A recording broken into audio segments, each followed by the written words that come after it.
म्हणे कुपती श्रीरामाची तृणप्रनिषेध माझ्या रामाला या ठिकाणी बसायला किती राजवाडा माझा आहे.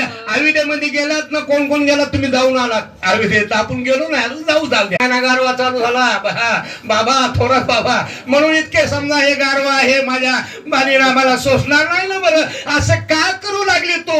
पुन्हा पुन्हा निवितोय काही सई माई म्हणल्या नाही जमत. शब्द दिलेला परत दोन गोष्टी आहेत बरं का. दोन गोष्टी, एक शब्द वापरायला परत घेता येत नाही आणि खाली पत्तीवर पाणी, खाली भुईला सांडलेलं पाणी घेता येत नाही. इतकं कळालं बरं झालं, तिकडून लांबून आलं पण कळतच नाही ना. म्हणून विनंती करतोय. काय म्हणतोय? पंचामृताती चौकटे सेविता श्रीरामाचे मनविटे त्यासी तिखट आंबट तुरटे फळे माझ्या प्रभू रामचंद्राला परवा या ठिकाणी पंचामृत आहे. अहोरात्र माझ्या जे पाहिजे ते माझ्या रामाला आहे.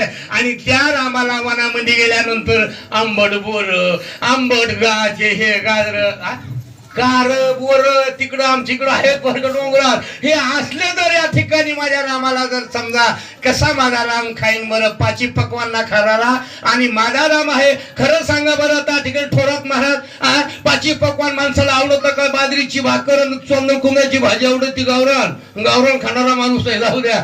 म्हणून या ठिकाणी गावरान भाषेत सांगतो बाबा. जास्ती सांगून उपयोगच काय? माणसाचं बोलणं चांगलं पाहिजे, माणसाचं वागणं चांगलं पाहिजे. बस झालं. हेच रामायण शिकवित आहे. टाळ्या वाजून सांगून म्हणून काय रामायण आहे का? म्हणून या ठिकाणी नको बाई असा राजा दशरथ बोलला. बोला. सेना प्रधान सेवक आप्त तेरेशी विचारे श्री रघुनाथ तो एकला वनात.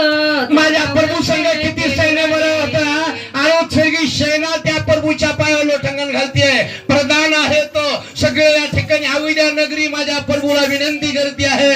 आणि तो प्रभू माझा, चला आई साहेब, चला चला आई साहेब चला. रामायणापूर आलेलो आहे. तर मग सांगितलं की 8 दिवसाचं रामायण ध्यानात राहिलं पाहिजे आणि खरंच राहिलं पाहिजे बरं. म्हणून या ठिकाणी माझा प्रभू एकला वनात कसा राहील आणि त्या रामाला तू वनात कशाला पाठविते? असा राजा दशरथ बोलतोय खरं पण डोळ्या वाटत हरोळ्या आलेला दहारात पाण्याच्या. ह्याच्यासाठी आई वडिलांची सेवा करा. पोत्या कमी सांगा टाळ्या वाजून. काय उपयोग आहे? इनवाणी करू लागला. बोला.